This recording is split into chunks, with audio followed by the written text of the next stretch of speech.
Além desses seminários, havia organização regular de colóquios e congressos. Só para vocês terem uma ideia, nos meus 6 anos de pós-graduação, de mestrado, porque eu sou da época que o mestrado podia durar 6 anos, né? A gente era 6 anos e 6 anos com bolsa, era 2 anos de CAPES, 2 anos de CNPq, 2 anos e meio de FAPESP, né? Isso era possível naquela época, né? Então, dos meus 6 anos de mestrado, ocorreram 35 colóquios e congressos, alguns nacionais, outros internacionais, reunindo e pondo em contato pessoas que trabalhavam em diferentes centros. Muitos professores franceses, ingleses, alemães e americanos iam para lá como professores visitantes e ministravam alguma disciplina no programa ou participavam de algum evento. Lembro-me, por exemplo, de Gilles Gaston Ranger, Maurice Clavelin, François Degan, Harvey Brown que hoje está na Universidade de Oxford, Eduardo Rabossi, John Sedgwick, entre outros. E inúmeros brasileiros que, embora não fizessem parte do programa, participavam regularmente da vida do programa do Departamento de Filosofia e do CLEM. Entre eles, eu destacaria o professor Raul Landim, o Guido de Almeida, Bento Prado Júnior e inúmeros outros filósofos. Eu poderia ficar aqui o resto da noite listando um sem número de pesquisadores que foram para a Unicamp a convite do Porchat.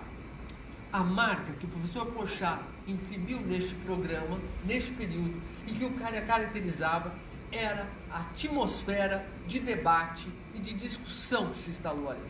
A atmosfera esta fundamental para uma sólida pesquisa em filosofia.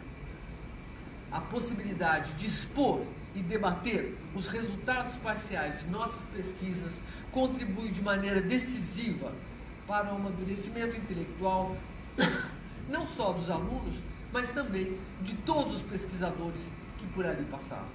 Existia um ambiente de pesquisa e discussão contagiante, mas havia principalmente um enorme entusiasmo do corpo docente e discente.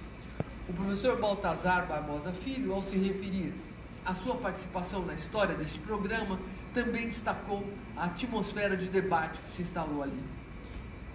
Na entrevista que ele deu ao professor Nobre, ele afirmou: antes da criação do Departamento de Filosofia da Unicamp, qualquer discussão de ideias filosóficas, qualquer discordância ou crítica veemente a uma tese, exposição ou argumento, era tomado como uma agressão pessoal ao filósofo em questão. E imediatamente a pessoa criticada se punha em legítima defesa. E isso fazia com que a discussão degenerasse rapidamente. A Unicamp, naquela ocasião, conseguiu criar o que felizmente depois se espalhou, mas que devemos ficar muito atentos para que se mantenha, né? A tradição de uma discussão feroz, acesa, mas que, no entanto, permanece exclusivamente no campo das teses e das ideias e não no terreno pessoal. Isso, concluiu Baltazar, foi a contribuição mais importante da Unicamp para a história da filosofia no Brasil. O professor Porchat levou para a Unicamp pessoas extraordinárias e de múltiplos interesses, mas que se distinguiam, como eu disse, por um elevadíssimo grau de rigor. Com isso, aprendia-se muito. Bom, este programa, que começou só com uma pós-graduação em Lógica e Filosofia da Ciência, posteriormente criou uma outra área de concentração, Filosofia Política, e desdobrou-se em disciplinas clássicas de filosofia e de sua história. Foi esse específico desenvolvimento que levou o programa a sucessivos remodelamentos nos últimos anos, buscando cada vez mais otimizar os recursos disponíveis e fazer confluir linhas de pesquisas e projetos de pesquisa. Após 20 anos de existência, de 77 a 97, em que se buscou estimular ao máximo a diversificação e aquisição de competências específicas e estratégicas, tratou-se de racionalizar a utilização dos recursos disponíveis. Essa evolução e sua correspondente tendência para os próximos anos iniciaram em 99 uma fusão dos antigos 2 programas de Lógica e Filosofia da Ciência e o de Filosofia em apenas um programa com uma única área de concentração, Filosofia. No ano seguinte, esse processo prosseguiu com o início de um processo de racionalização das linhas de pesquisa e, em menor medida, dos projetos de pesquisa. A partir de 99, iniciou-se no nosso programa um processo de discussão e de deliberação em torno do programa desejável e que incluiu também uma reformulação dos projetos e das linhas de pesquisa. De 2001 a 2002 e 2003, foi possível alcançar o objetivo de fazê-lo confluir para uma apresentação que fosse capaz de espelhar o funcionamento real do programa e a sua história, e também otimizar os vários recursos, os vários esforços reais existentes.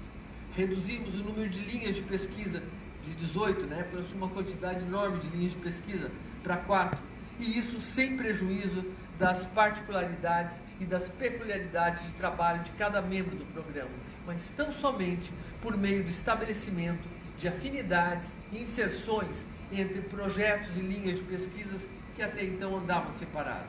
Em 2004, este processo de reestruturação das linhas de pesquisa do nosso programa foi completamente concluído. Foram também introduzidas novas descrições mais detalhadas de cada uma das 4 linhas de pesquisa do programa. Essas descrições incluem um desmembramento interno das linhas de pesquisa que reflete tanto a ramificação das especialidades quanto os projetos de pesquisas individuais e coletivos. Quanto aos projetos de pesquisa, há um forte, vocês vão perceber quando foram fazer o estágio de vocês lá, que há um forte cruzamento entre os temas canônicos da história da filosofia com trocamentos temáticos que fazem confluir os temas para recortes clássicos da ética, da lógica, da teoria do conhecimento, da filosofia da ciência e da linguagem. Muitos desses projetos envolvem professores e alunos pertencentes a diferentes linhas, o que evidencia a organicidade e a vivacidade do nosso programa, nós temos a honra de, atualmente, mais de 50% do nosso corpo docente é bolsista de produtividade de pesquisa do CNPq nível 1 e cerca de 70% dos nossos docentes são líderes de grupos de pesquisa do CNPq, certificado pela Unicamp, credenciado junto ao CNPq. E, além de tudo, nós temos vários projetos temáticos FAPESP, que vocês, uma vez fazendo parte, vocês podem, indo para a Unicamp, vocês podem participar das reuniões desses vários projetos temáticos FAPESP.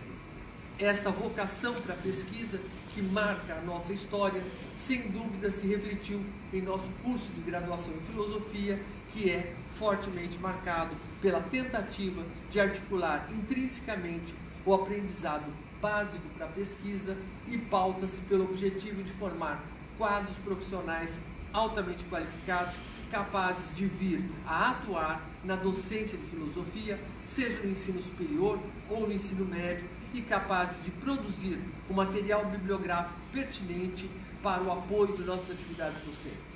Lembro, como já notei no início da minha fala aqui, que esse material bibliográfico ainda é escasso e precário no Brasil e até mesmo em língua portuguesa.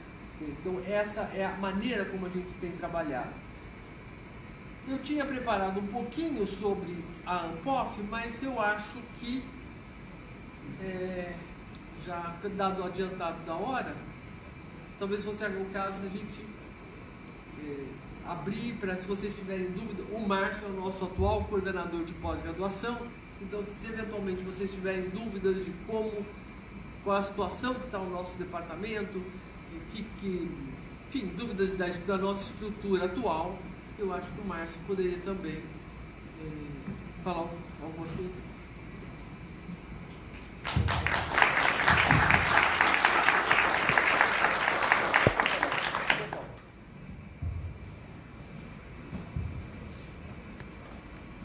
Eu quero aproveitar a oportunidade também para agradecer a possibilidade de estar aqui, ao André, ao Pedro, aos colegas aqui da mesa.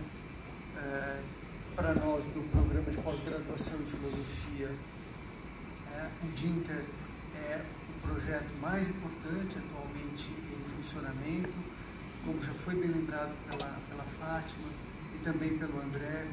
o modo como nós compreendemos o programa, o DINTER, é apenas o início de um contato que nós esperamos seja muito mais produtivo, muito maior, e que se desdobre em colóquios a serem organizados em conjuntos, em acordos de cooperação que levem alunos de vocês para lá e nossos para cá, que haja uma troca docente efetiva, com participação em grupos de estudo e pesquisa que nós esperamos eventualmente se tornem bi-institucionais.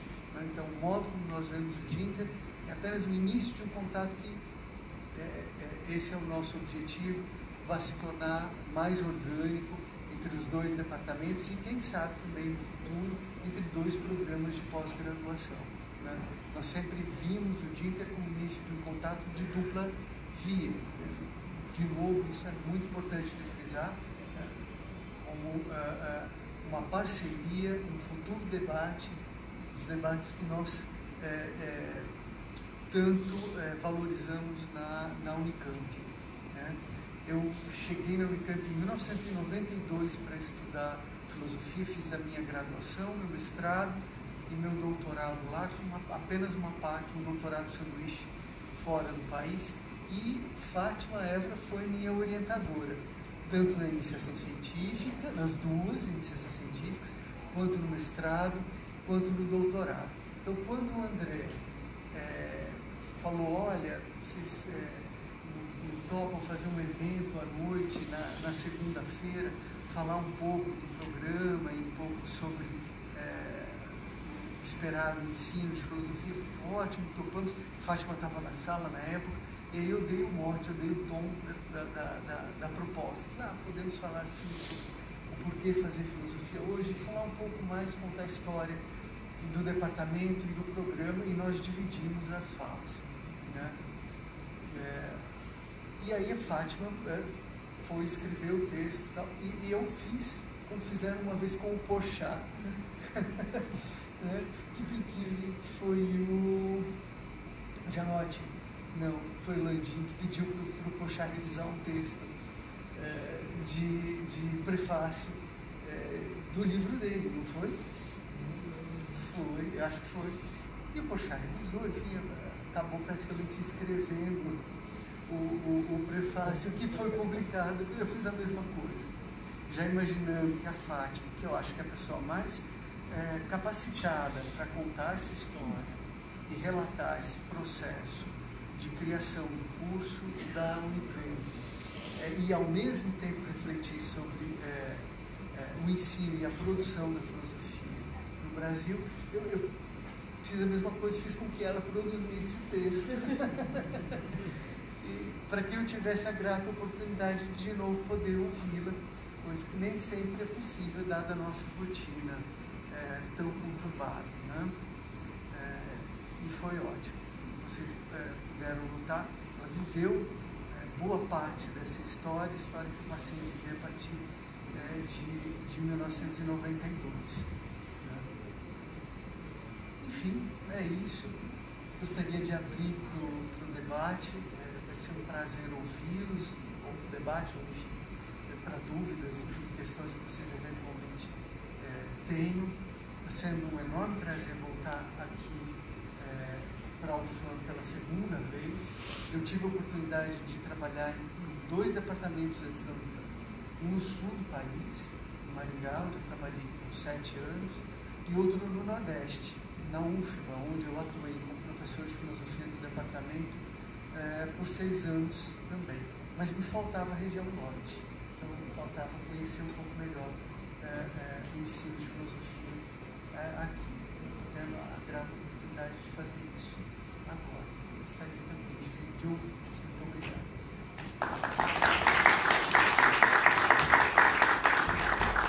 Bem, primeiramente agradeço aos professores, parabenizo ao Departamento de Filosofia, a pós-graduação de Filosofia, pela iniciativa, pela grandeza, tá? E pela vontade de a gente avançar em tempos difíceis. Eu acho que essa é a melhor resposta. O Instituto avalia que as condições de espaço elas ficaram pequenas para a imensidão de trabalho que foi construído, tá? Ao longo do tempo. Só para nós termos uma ideia, nós temos 23 cursos no IFCHS, não é pouco. E este curso é o 5º doutorado no IFCHS. Tá? Sem